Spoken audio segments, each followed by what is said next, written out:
Preparé para hoy lo que es el tema del día, que es la cuenta del Omer.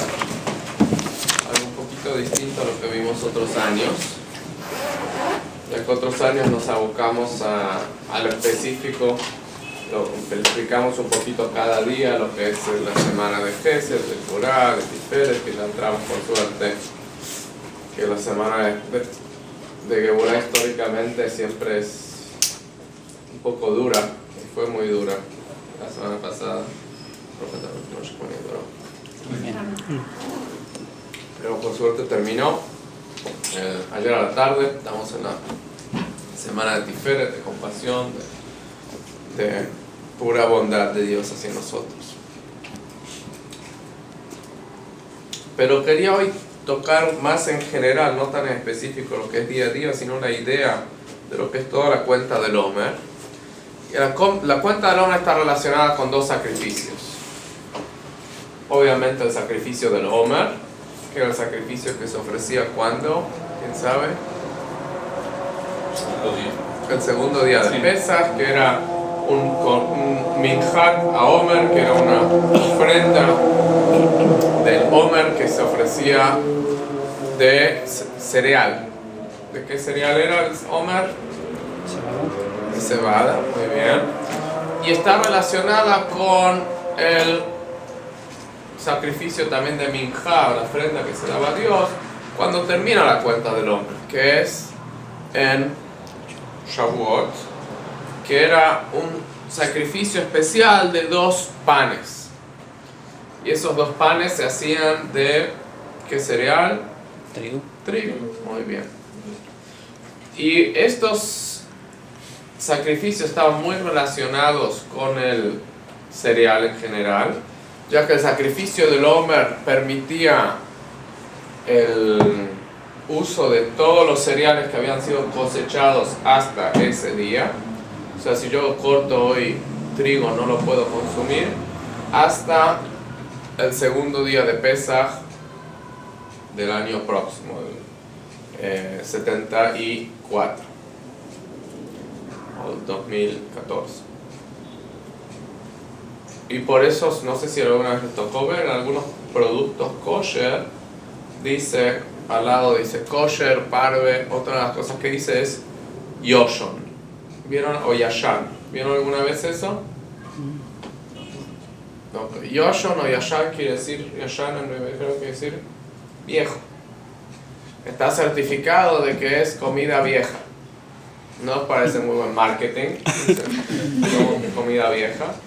Pero la certificación es de que el cereal que se utilizó para hacer esa masa, esa pasta, lo que sea, la harina, fue cosechada antes del Omer, del segundo día de Pesach pasado. Esa es la certificación. Pero yo creo ni el 1% de los productos kosher tienen ese certificado. ¿Por qué? Porque prácticamente, como es hoy en día el sistema de que se cosecha, se muele, se procesa, pasa el año. Entonces no hay que buscar específicamente, ¿no?, que sea algo certificado como que es viejo, pero algunos lo buscan como un plus, como algo extra, y obviamente no hace daño. ¿El vino aplica lo mismo, Raúl? ¿El vino? No, solo los 5 cereales. Solo cereales. Los 5 cereales. El vino, cuando más añejo también dicen que es mejor, pero no hay ningún. Yo puedo exprimir vino, no es más, nosotros siempre hacíamos vino, o inclusive jugo de uva, que según la ley es lo mismo, jugo de uva y vino. Uno lo exprimíamos para Pesach y lo utilizábamos en pocos días, porque si uno no lo pasteuriza y todo se arruina. Entonces vino no hay que esperar. Solo los 5 cereales. Entonces, sacrificio de Omer nos permitía usar el cereal para consumo personal, pero había un consumo que no se podía dar al cereal, inclusive que ya había pasado la cuenta del Omer, el segundo día de Pesach, que me había empezado la cuenta del Omer. ¿Alguien sabe qué consumo es ese? ¿Qué es lo que no se puede hacer con el cereal todavía? Pregunta difícil. No se podía ofrecer Yo tengo que seguir preguntando a ver hasta dónde no saben, porque hasta ahora todavía he contestado, entonces tengo que indagar. Si ya saben todo lo que yo sé, tomo clase de ustedes mejor, ¿no? O sea, no se sientan mal de que no tienen respuesta a una pregunta. Ese es mi trabajo, ¿no? Indagar hasta... No se podía utilizar cereal para ofrecer un sacrificio a Dios hasta que pase Shavuot, hasta que se ofrecía el sacrificio de los 2 panes de Shavuot. Entonces, yo tengo cereal que te podía tener un año, o sea, y ofrecí el homer y todo eso, todavía no lo puedo llevar al altar. Tengo que esperarme hasta que pase Shavuot. Pero había una diferencia. Si yo... Eso solamente los cereales. Cereales. Si yo, por decir en Purim, tomaba un trigo, lo cosechaba, lo molía, hacía pan y lo llevaba al altar para el sacrificio, era pasul, era inválido, no hice nada, no sirvió. Es más, no hice algo malo porque ofrecí un sacrificio inválido, como lo mismo que ofrecer un animal defectuoso para Dios, pecado. Pero si hice lo mismo después del segundo día de Pesaj, cuando se permitía el consumo personal, pese a que estaba prohibido hacerlo porque había que esperarse hasta Shavuot, pero no era pasul, no era inválido. Hice mal, pero se considera el sacrificio. Hay en la ley judía una diferencia entre lo que se llama lechatchila y bediabat, en un principio y si ya pasó. ¿Qué quiere decir en un principio? En un principio está prohibido tomar leche, por ejemplo, una gota de leche y echarla a un caldo de pollo. Aunque el caldo tenga 100 galones, si yo le echo una gotita, está prohibido hacer tal cosa, porque no se debe mezclar con leche. Ahora, si ya pasó que se cayó una gotita de leche, o 5 gotitas, lo que sea, la ley es que mientras haya 60 veces más de una sustancia en contra de la otra, con muchas excepciones, pero en general, se puede consumir ese caldo de pollo. Entonces hay una diferencia muy grande. Una cosa es, uno no debe hacerlo, pero si lo hiciste, ok, se permite. Entonces lo mismo es aquí. En principio no debe ofrecerse tal sacrificio hasta que pase Shavuot, pero si se hizo entre Pesach y Shavuot, fue sacrificio.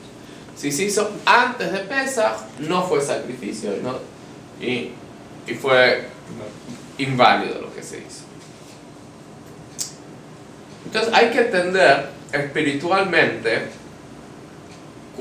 qué simbolizan estas cosas. La diferencia grande entre el sacrificio del Omer y el sacrificio de Shavuot era, como dijeron muy bien, qué cereal se usaba. Según la Torah, muchas veces lo vimos. ¿Quién se acuerda de algún otro sacrificio que sea de cebada que mencione la Torah? Un sacrificio que se traía en circunstancias desagradables. Cuando un hombre sospechaba de que la esposa había sido infiel, lo que la Gemara llama la Torah llama sotá, tenía que ofrecer la mujer un sacrificio de cebada, y era toda una ceremonia, pero básicamente si ella había sido infiel moría, ella y su amante, y si no había sido infiel era bendecida. Ahora dicen, ¿por qué tenía que tomar sacrificio de cebada? Que cebada, dice la Torah, según la Biblia, es un alimento de animales, no de personas. Y ella cometió adulterio, que es un acto, o se sospecha, un acto animal, no una persona racional. Por eso tenía que ofrecer sacrificio de cebada. En cambio, el trigo se considera alimento de humanos. Entonces, lo que representa el sacrificio de cebada que se ofrecía el segundo día de Pesaj representa cuando nosotros ofrecemos a Dios nuestro alma animal. Sacrificamos a Dios, ofrecemos a Dios el alma animal que hay dentro de cada persona. Y el sacrificio de Shavuot, de los 2 panes de trigo, simboliza ofrecer nuestra alma divina a Dios. Y por eso, hasta que uno no ofrecía el alma animal a Dios, estaba prohibido consumir ningún tipo de cereal. ¿Qué quiere decir? ¿Qué es lo que simboliza consumir cereal? El tomar parte del mundo y elevarla, volverla parte, hacerlo parte del ser humano. Para eso comemos, no para elevar algo que antes era el reino mineral, vegetal o animal y elevarlo a que sea parte de un humano, arreglar el mundo. Pero es imposible arreglar el mundo mientras uno no se arregló a sí mismo. Si yo soy imperfecto, no puedo, no es imperfecto, que todos somos imperfectos. Yo no ofrecí mi alma animal a Dios, si yo no trabajé conmigo mismo, no puedo cambiar al mundo, no puedo mejorar a mi medio ambiente. ¿Por qué? Porque por el contrario, en vez de yo tomar el mundo y elevarlo, si yo estoy mal lo voy a hacer descender, lo voy a hacer. Como una persona, si le pide consejo a un ignorante, el ignorante no solo que no le va a ayudar, sino que le va a poner en problemas. No está en la posición. Entonces, si uno quiere cambiar al mundo, tiene primero que conectar su alma animal a Dios. ¿Qué quiere decir? Que los asuntos mundanos del ser humano los tiene que dedicar a Dios. La forma en que uno come, que uno trabaja, que uno todo interacciona con su familia, con sus amigos, todo eso tiene que dedicarlo a Dios y de esa manera puede empezar a cambiar el mundo. Si no, es imposible. ¿Por qué? Porque si yo no, por ejemplo, no estoy comiendo kosher, por más que diga una bendición antes y una bendición después, de nada va a servir, no voy a poder elevar la comida porque la comida es inelevable. Si yo estoy en un nivel tan bajo que ni mi alma animal la tengo conectada a Dios, no la tengo preparada para servir a Dios, entonces no puedo cambiar el mundo. Ya que empiezo a conectar mi alma animal con Dios, todavía tengo que elevar mi alma divina hacia Dios, que es algo más delicado y más complejo, que eso se hace a partir de Shavuot, que es la diferencia entre el trabajo que hacemos, la cuenta del Omer, que como se habló en otras ocasiones, que uno trabaja con los 7 poderes emocionales, que es un nivel inferior, y a partir de Shavuot empezamos a trabajar con el nivel más elevado, que es donde está el alma divina, que es lo intelectual. El alma animal reside en el corazón de la persona, en la sangre, y el alma divina reside principalmente en la mente. Entonces, primer paso es el alma animal, corazón, las 7 semanas, que cada día vamos mejorando otra parte del carácter del ser humano, y a partir de ahí podemos empezar a mejorar también la parte intelectual del ser humano. Entonces, por eso es la diferencia, que si antes de Pesaj está terminantemente prohibido, si uno lo hizo, fue inútil el sacrificio. Entre Pesaj y Shavuot no lo debe hacer, pero si uno lo hizo, no fue anulado, no fue como que no hizo nada, porque empezó su trabajo, ya está conectado con Dios, entonces tiene forma de elevar al mundo. No debe hacerlo hasta que uno esté bien fuerte intelectualmente también. ¿Por qué? Porque lo físico es muy poderoso y puede jalar a la persona hacia abajo. Uno no tiene el poder de cambiar al mundo realmente, de sacrificarlo a Dios, ofrecerlo a Dios. Por eso es la diferencia entre el consumo personal y ofrecerlo en el altar. Uno no tiene el poder de hacerlo de forma completa hasta que intelectualmente también esté conectado a Dios, pero ya se puede empezar a trabajar con el mundo a nivel personal. Entonces eso es lo que estamos haciendo estos días, santificándonos a nosotros mismos. ¿A través de qué? De santificar cada día de la cuenta del hombre. Y ya que terminamos esos 49 días, empezamos el trabajo real, que es santificar nuestra mente, nuestra alma divina, conectarla con Dios. Que ya que uno llega a ese nivel, ya todo es posible. Por eso se puede llevar todo al altar. ¿Está claro hasta ahora? Una pregunta, si se hacen los sacrificios antes de Pesach, es como si no se hubieran hecho. ¿Pero a partir de cuándo? Esto es, solo que se hizo antes de Pesach, no, pero ¿a partir de cuándo? O sea, no me quedó. Ok, vamos a dar fechas concretas para entenderlo mejor. Hoy yo corto trigo. Ese trigo no lo puedo usar hasta el segundo día de Pesach, el 16 de Nisan del 74. ¿Correcto? No lo puedo ofrecer en el altar hasta el 6 de Sivan del 74. Si yo lo ofrezco antes del 16 de Nisan, no hice nada. No solo que no hice nada, hice un pecado porque ofrecí un sacrificio inválido. Si lo hago entre el 16 de Nisan y el 6 de Sivan, no debería haberlo hecho, pero si lo hice, es un sacrificio. Cuenta como sacrificio. Hice algo. Después del 6 de Sivan ya puedo hacerlo y si lo hago es perfecto.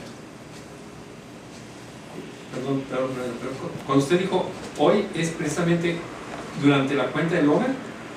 Cualquier día Cualquier día. entre el 16 de Nisan del año corriente hasta el 16 de Nisan del año siguiente. Pero la primera cosecha que se levanta en la cebada, el trigo tarda más y supuestamente no es en ese lapso, a menos que sea acelerado el proceso. Ok.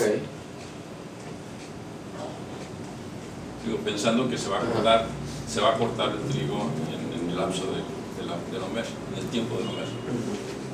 No lo puedo, si en caso si se cortara, se puede guardar. Se debe Hay que guardar. Se Sí. debe guardar. Así como usted dice, por lo general el cereal se corta después de Pesach, en la época de Shavuot, por lo general. Entonces hay que guardarlo todo un año para poder usarlo el verano siguiente. Hasta No, uso personal después de Pesach, uso en el altar después de Shavuot. Y ese es el que se llama viejo, Eso es lo que se llama viejo. de ese tiempo, que ese año que no Que tiene que haber, no tiene que ser un año, tiene que haber pasado desde el momento en que se cosechó, que le haya pasado un 16 de Nisan. Si yo lo corté el 14 de Nisan, el 16 de Nisan no puedo usar. Si lo corté el 17 de Nisan, tengo que esperarme todo un año. para ofrenda. Para sacrificio. No, para uso personal. Para ofrenda hay que esperar un año y 47 semanas. Más. Ahora, ¿qué pasa con el trigo que no se ofrece? Que se ¿Se corta puede? y se vende. No hay problema. No hay problema. Hay que esperar a que pase el 16 de Nisan Para vender. para comer. Para comer. O sea, si yo voy y compro harina Rosal, por ejemplo, hoy, casi seguro que esa harina fue cosechada antes del 16 de Nisan. Entonces la puedo consumir hoy. Pero si viene el dueño de harinas Rosal y me regala, me dice, toma, esta harina, ayer coseché el trigo, lo molí yo mismo y esta es la harina más fresca del mundo, no tiene ni 24 horas. No lo puedo usar hasta que pase. Pero lo veo que normalmente no es una preocupación porque en el mundo en que vivimos se va el año. Que es casi un año, como dice usted, las cosechas por Shavuot, se pasa el año fácil. En el hemisferio norte. En el hemisferio sur es más fácil todavía, si no me equivoco, porque la cosecha es más tarde, más cerca de Pesach, entonces es más difícil de que junte. Entonces, cuando uno compra harina rosal, que es kosher, esa fue una cosecha de antes. No está certificada de que es. ¿Cuándo fue El kosher no certifica de que sea vieja la harina, de que la haya pasado. Tiene que tener el kosher. Si no dice la palabra yashan, viejo, no está certificado de eso, pero normalmente no es una preocupación, ¿no? Que casi nadie se preocupa de eso, porque no es frecuente que pueda ser un problema. En la época de cuando se construye el tercer templo, ¿será visto ese detalle más a detalle, por decirlo así? Sí, sí, porque vamos a ofrecer los sacrificios y todo, claro que sí.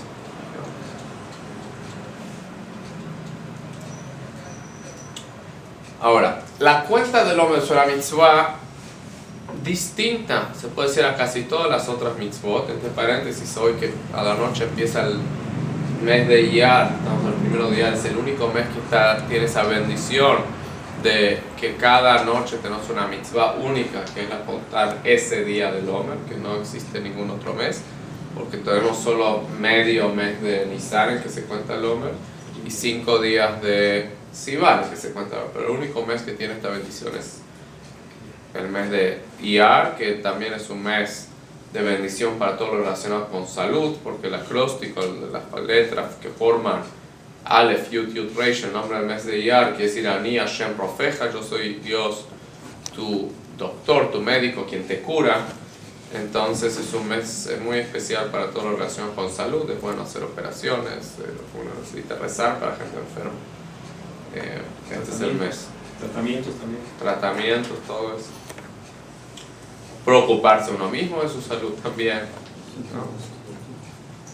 Porque cuando Dios está receptivo, también nosotros tenemos que hacer algo por nuestra parte, ¿no? Un despertar de abajo, ¿no? Entonces, bueno, Dios me va a curar, ¿no? Analizar si nuestra dieta es sana, si tenemos hábitos de ejercicios apropiados, todo en general. Analizar lo que es nuestra salud para que Dios corresponda. Es distinta de todas las otras mitzvot en dos detalles.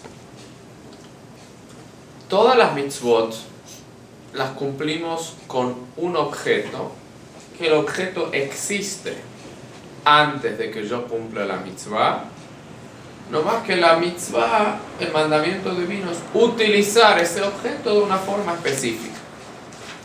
Por ejemplo, el etrog es una fruta, ya existe. Hay gente que come la fruta, hay gente que la huele, hay gente que hace distintas cosas con la fruta. Dios me dice, toma esa fruta, júntala con otras 3 especies y la vas a mover en todas direcciones y vas a hacer una verajá.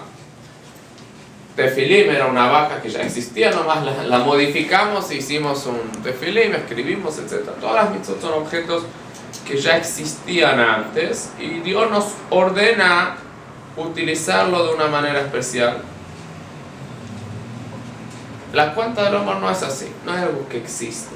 Cuando Dios nos ordena, dice, cuenta este día como el primero del Omer, uno está creando algo nuevo. Hoy, 16 de Nisan, de repente se transforma en el día 1 de la cuenta del Omer, el día de Gesed Sheve Gesed. ¿Qué existía antes? Nada que ver con esto.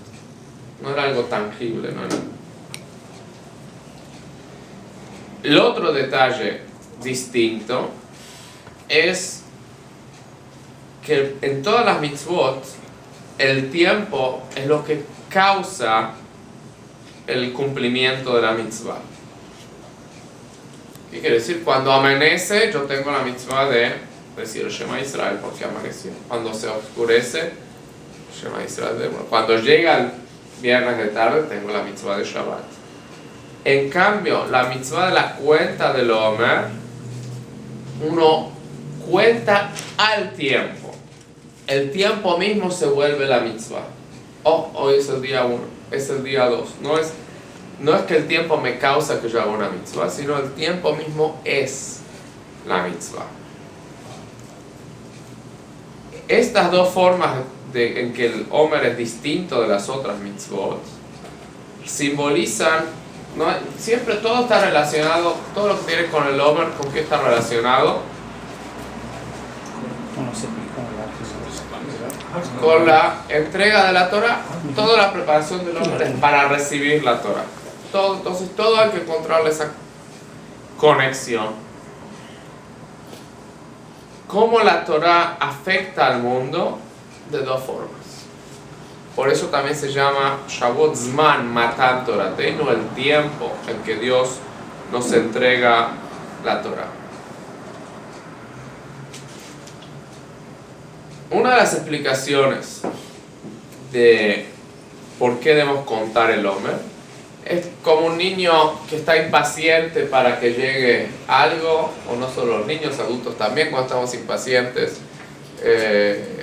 Una pareja que hace poco casé en New York, la novia cada día ponía en Facebook: faltan 59 días, faltan 58 días para la boda, faltan 57 días. Qué bueno que esté entusiasmada y esté impaciente, ¿no? Y que mantenga esa pasión todos los días de su matrimonio. Pero cuando uno cuenta algo, demuestra su deseo de que llegue la fecha, de que llegue eso, y el interés que la persona tiene en eso. Entonces demuestra su enfoque, su aprecio por esto. Esto es como la cuenta del Omer afecta al ser humano. ¿Por qué? Porque él va demostrando interés. Hoy un día más, 2 días me estoy mejorando, estoy superando. Pero la cuenta del Omer también tiene una forma de afectar al mundo. ¿Cuál es la finalidad de la Torah?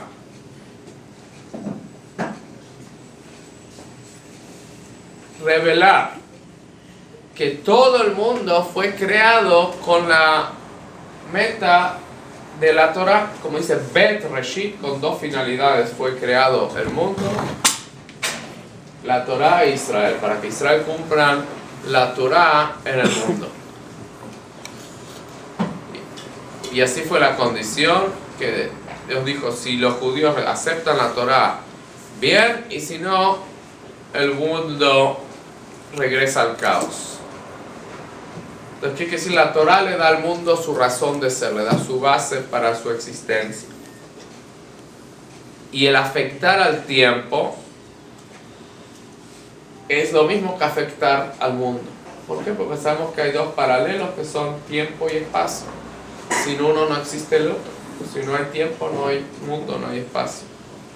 Entonces, el afectar a estas 2 líneas es la misión de la Torah. Tiempo y espacio es como la Torah afecta al mundo. La cuenta del Omer, que cuando nosotros contamos el tiempo, es una preparación para la entrega de la Torah, para llegar a la meta, que es todo el mundo prepararlo y unirlo a Dios. ¿Cómo? A través de la Torah. A través de santificar el tiempo, cada grupo de 24 horas, cada día que uno va preparándose para recibir la Torah. También se puede santificar todo el espacio y todos los detalles del mundo. Y por eso, siempre que contamos el Omer, ¿qué es lo que decimos? Inmediatamente después de la cuenta del día: Rahamanu y Azelanu Tabodat Bet Amikdash Limkoma Bimevera Beameinu Amen Sela. Que el Todopoderoso nos regrese el servicio al templo a su lugar, espacio, pronto. El tiempo, Amen Sela, que así sea. Entonces, que esa es la idea de cuenta del Omer, con traer el Bet Amikdash, y ahí se va a unir las 2 líneas físicas con el tercer elemento, que es espiritual. Sabemos que hay 3 dimensiones, que son espíritu, tiempo y espacio. Que en el Bet Amikdash se daban las 3 cosas. el espacio es el lugar más santo del mundo hasta hoy en día, el monte del templo, donde estaba construido el templo, donde va a estar construido el templo. El alma, el espíritu, era simbolizado por los Kohanim, que eran y el Kohen Gadol, especialmente el sumo sacerdote, que era el espíritu más puro. Y el tiempo, que era el tiempo más importante, que era Yom Kippur, que era la única vez que el Kohen Gadol entraba al espacio más santo, que era el Kodesh HaKodashim, el Sancta Sanctorum, y si estaba en pureza total, entraba y sobrevivía, y si no, no. Entonces la cuenta del hombre, eso es lo que nos da, lo que nos ayuda. Santificar al tiempo, porque si no tenemos santificado el tiempo, no podemos tener otro santo que es el espíritu. No, o sea, si no podemos imbuir de espíritu al tiempo, no podemos tampoco imbuir de espíritu al mundo, que es el espacio. Entonces los dos son el paralelo que tenemos, los paralelos que tenemos que seguir, y en ambos simultáneamente tener dedicarlos a Dios y tener la santidad. Y por eso es lo que mucha gente llama el mito de lo que dicen tiempo de calidad, que no existe tal cosa, no hay tiempo de calidad, hay tiempo que tiene que estar lleno. O sea, un papá no puede decir voy a pasar 1 hora a la semana con mi hijo, pero va a ser de mucha calidad. No hay tal cosa. Cada momento que uno pasa con el hijo tiene que ser de calidad, pero no puede ser 1 hora, tiene que ser algo constante, tiene que ser cada momento. El judío tiene la obligación de santificarlo, así como tenemos la obligación de cada parte del mundo. Las distintas partes del mundo se santifican de distintas maneras, ¿no? Por ejemplo, así como hay alimentos kosher que algunos los santifico consumiéndolos, los alimentos no kosher los santifico no consumiéndolos. Lo mismo el tiempo. Hay tiempo que se santifica de forma positiva, haciendo cosas positivas. Hay tiempo que se santifica no haciendo cosas negativas, ¿no? Por ejemplo, una persona está en su trabajo, dice, bueno, está trabajando, no está rezando, no está estudiando, dice, no, pero cuando la persona está trabajando y no roba, no engaña, no miente, no hace nada negativo, está santificando su trabajo automáticamente, porque está siendo honesto, pese a que no es una tarea espiritual, pero está afectando al mundo más que directamente cuando hace sus negocios honestamente, que cuando está rezando, porque el rezo es algo que no afecta al mundo directamente, es algo espiritual. Cuando uno está tratando con objetos físicos y materiales, ahí está directamente afectando y cambiando al mundo. Vamos, ¿está claro hasta ahora? Seguimos con un concepto más.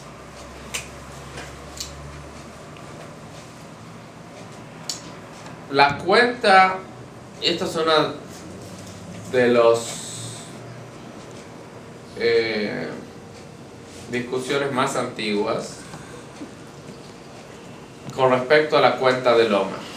En Vaikra 23 dice: Usfartem lachem mimajorat Shabbat, y contarán para ustedes al día siguiente del Shabbat.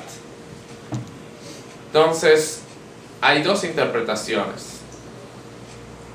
Una explicación es después del Shabbat, se refiere a la ocasión festiva, quiere decir después del primer día de Pesach, cuando empieza a contar. Y hubo una secta que se llamaron los Baitusim, que eran los seguidores de un hombre que se llama Baitos, que eran un grupo de ¿cómo se llama en español?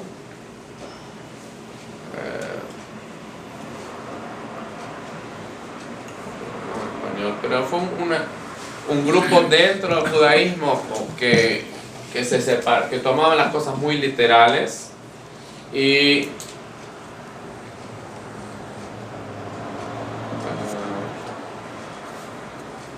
ya me voy a acordar con esta traducción, y discutían con lo que eran los sabios y la tradición oral del judaísmo, y eventualmente quedaron obsoletos, digamos, nadie siguió su forma de pensar. Pero ellos interpretaban la frase mi majorat a Shabbat, al día siguiente del Shabbat, decían que era literalmente un Shabbat, un día sábado, y se refería al sábado, al Shabbat Bereshit. Y los sabios demuestran claramente en el Talmud que cuando dice Mejorat Shabbat se refiere no a un Shabbat, a un día sábado, sino a un día en que hay Shvita, en que hay cese del trabajo, que es el primer día de Pesach. Pero hay una pregunta simple: ¿por qué Dios nos hace las cosas difíciles? Podría haber dicho al día siguiente de Pesach, del primer día de Pesach. ¿Para qué dar lugar a equivocaciones? ¿Para qué decir después del Shabbat y que los sabios nos interpreten y nos explican que se refiere al día siguiente, a mi Maharata Pesach, al día siguiente del segundo día de Pesach? Obviamente aquí hay un mensaje muy profundo. La cuenta del Omer es el segundo paso que tomaron los judíos de la salida de Egipto. Primero salimos de Egipto. Fue una gran liberación, una gran elevación, pero no acabó ahí. Dios dijo, no dijo aquí tienen la Torah, como estoy explicando, toda la idea de la cuenta del Omer era elevación para poder recibir la Torah, que únicamente se logró en Shavuot. Los judíos, cuando salimos de Egipto, estábamos, como dice en la Gadá, una mención del libro de Yehezkel, At Erom Ve'eria, estábamos desnudos y descubiertos. ¿En qué sentido? Así como Adán y Eva, cuando dice que se dieron cuenta que estaban desnudos, ¿a qué se refiere? No literalmente que no tenían ropa, que también era verdad, pero no solo eso, sino que se refiere a que estaban desnudos de mitzvot, que Dios les había dado un mandamiento nada más, que era no comer del fruto del árbol de la sabiduría, y lo rompieron. Entonces se quedaron desnudos, no tenían la única mitzvah que podían haber tenido, no la tenían. Entonces los judíos, cuando la Gadá leemos, decimos que estaban desnudos, quiere decir que no tenían méritos, no tenían mitzvot, y por eso no podíamos recibir la Torah. Tuvo que ser un proceso en pasos hasta vestirnos, por decirlo de una manera, prepararnos, tener el mérito de recibir la Torah. Primero fue deshacernos de la impureza de Egipto, que fue lo que hicimos en el mes de Nisan, salir de Egipto, deshacernos de los egipcios. Después, el elevarnos espiritualmente, que es lo que el mes de Iyar, la curación de Dios espiritualmente simboliza. Y finalmente el mes de Sivan pudimos recibir la Torah. Estas tres etapas están en el Cantar de los Cantares, que muchas comunidades cantan el viernes por la tarde, donde dice Mashcheini acharecha narutza vieini amelech lehadarav.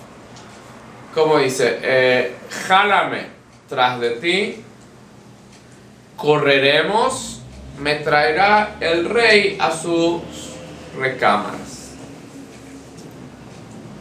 Estas son las tres etapas.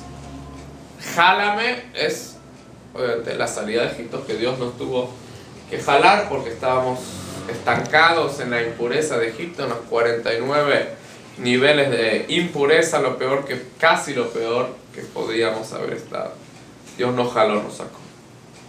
Después viene tras de ti correré, es la cuenta del Omer, que vamos corriendo tras Dios, nos vamos acercando a Dios cada día del mes de Iyar con la cuenta del Omer. Y pues finalmente me trae el rey a su recámara, que es la entrega de la Torah, que simboliza una unión muy íntima cuando Dios nos lleva a su recámara.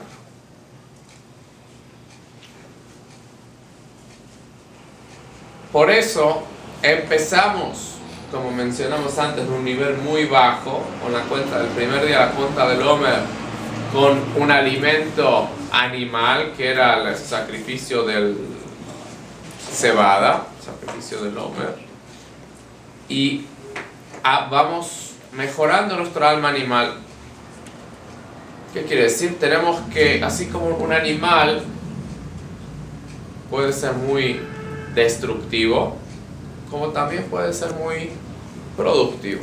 Si uno le pone un toro, si uno nomás lo enoja y lo suelta, puede lastimar, puede destruir, puede hacer. Pero por otro lado, si uno lo pone un yugo y lo une a un arado, puede hacer mucho trabajo muy productivo. Entonces esa es la idea del tomar la fuerza del alma animal y dice correremos. ¿Por qué? Para unir el alma divina, que no corra sola, que corra con el alma animal, que tiene mucha fuerza también, con las dos, como dice el Shema Israel, Bechol Nafshecha, con tus dos almas, con el alma divina y el alma animal, unirnos, correr hacia Dios. Pero para esto hace falta una ayuda divina. ¿Y cuál fue esa ayuda? Cuando Dios se nos reveló, como está escrito, también lo decimos en la Gadá, pero está escrito en la Nigla aleihem melech malchan elohim HaKadosh Baruch Hu bifodeu beatzmo. Algo que no se ve mucho en ningún texto, dice que Dios se reveló a los judíos personalmente con su honor. O sea, que Él se reveló a los judíos para sacarlos de Egipto.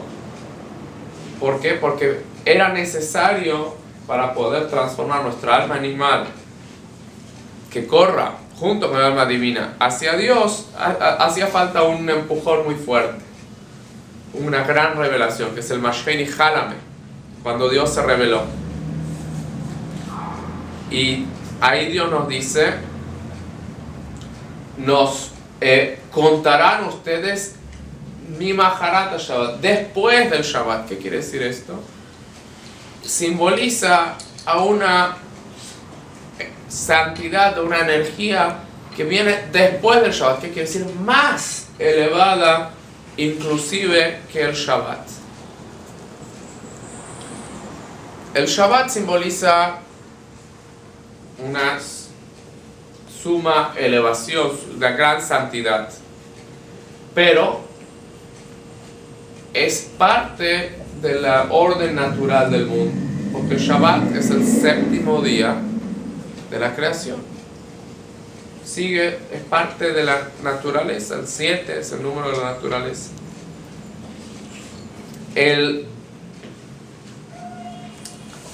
Mi Majorat Shabbat, el día siguiente de Shabbat, no es el domingo, es el octavo día.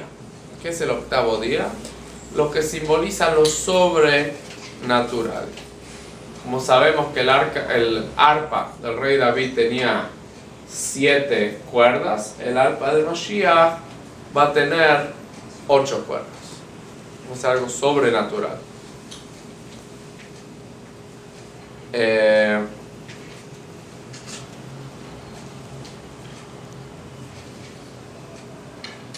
Lo mismo que está escrito, que cuando venga el Mashiach se va a revelar, porque va a tener 8 cuerdas, porque se va a revelar una octava nota, que no, o sea, nosotros conocemos do, re, mi, fa, sol, la, si. Va a haber una nueva nota cuando llega el Mashiach. Es lo que simboliza el número 8 y es lo que simboliza también la unión a Dios a través de la circuncisión, que se hace en el octavo día, que simboliza una conexión a Dios por sobre lo natural. Entonces, para poder transformar el alma animal, que trascienda sus instintos naturales y se dedique a Dios, hace falta mi Majorat Shabbat. No mi Majorat Pesach, no al día siguiente de Pesach. Al día siguiente de Shabbat quiere decir el número 8. Una energía sumamente especial que Dios, como dice, Él mismo se reveló en Egipto. Y con esa fuerza nosotros podemos empezar la cuenta del Omer y terminarla con Shavuot y recibir la Torah. Entonces, resumiendo, la cuenta del Omer es un poder que Dios nos da de perfeccionarnos más allá de lo que podríamos perfeccionarnos solos, gracias al poder que Él nos da, que es lo sobrenatural, que es del nivel de después de Shabbat, que es el nivel que es simbolizado por el número 8. Entonces la cuenta del Omer tiene mucho para mejorarnos nosotros, empezando con nuestros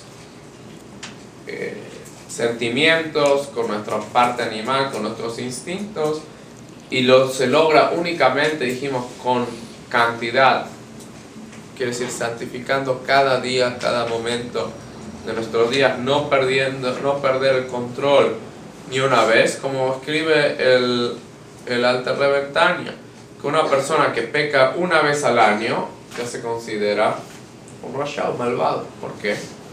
Porque hay mal en él.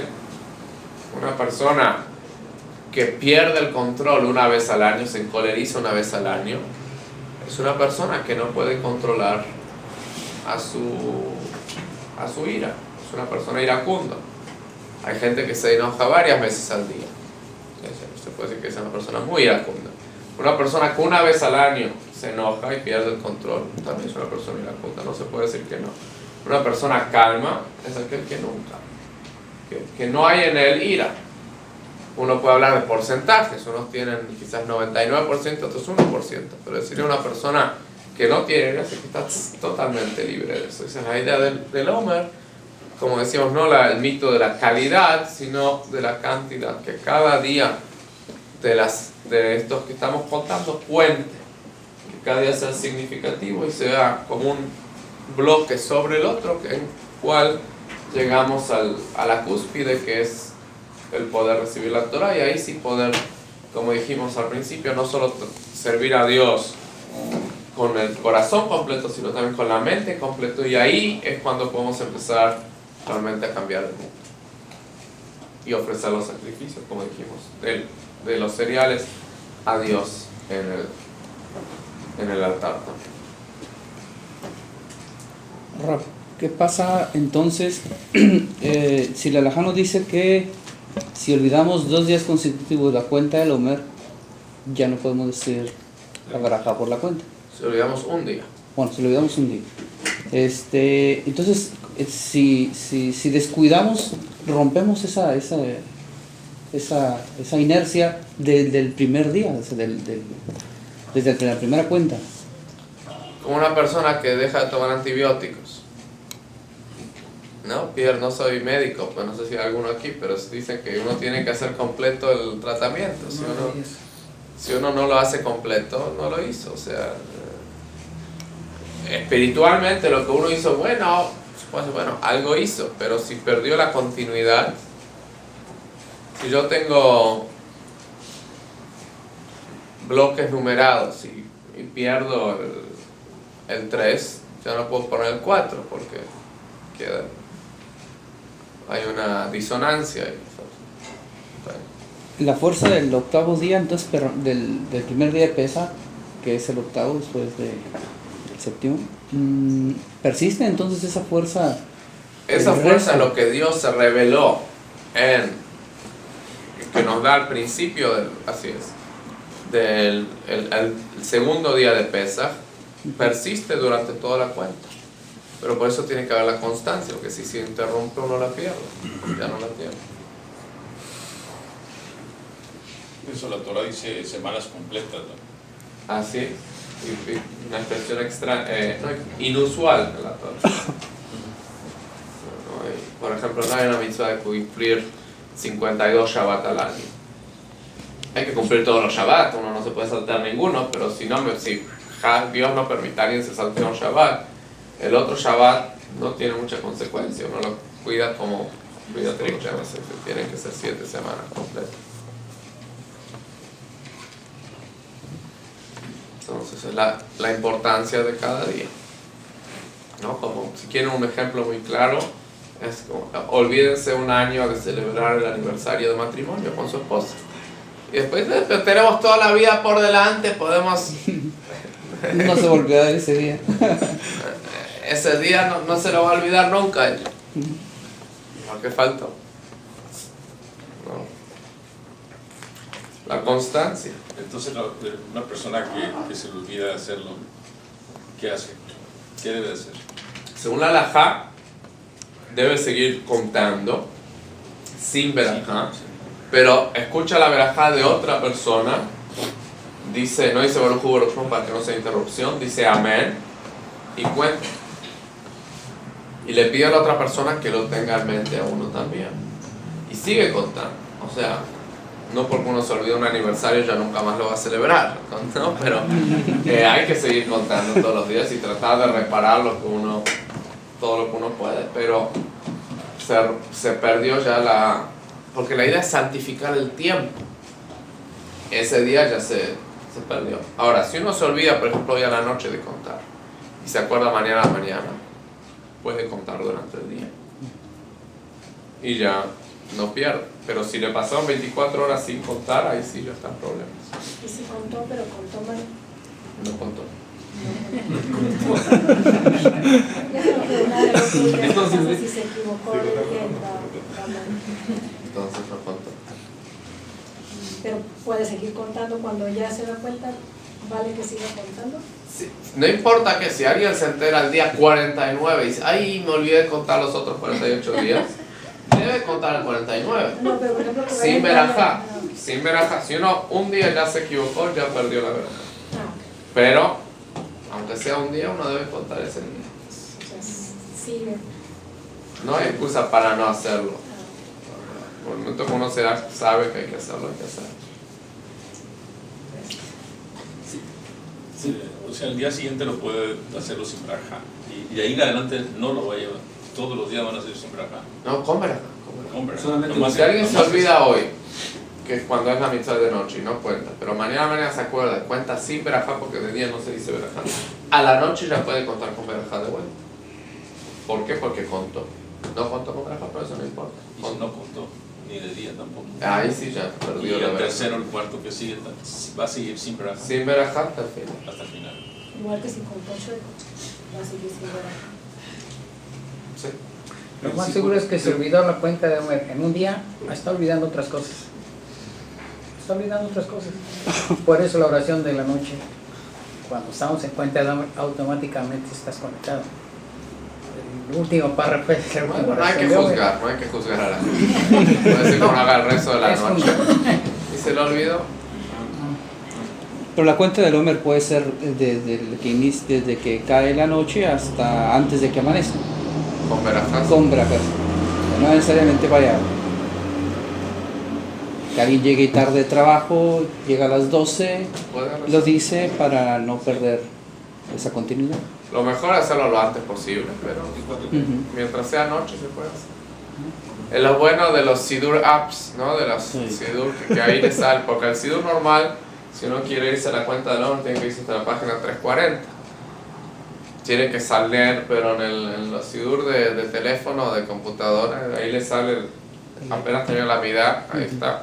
Hoy y ya le pone el día y todo, no hay que pensarle mucho. Depende qué Sidur app uno tiene, pero los nuevos yo creo que todos tienen. ¿Vos a tener clase la semana que viene? Sí, la semana que entra tenemos clase.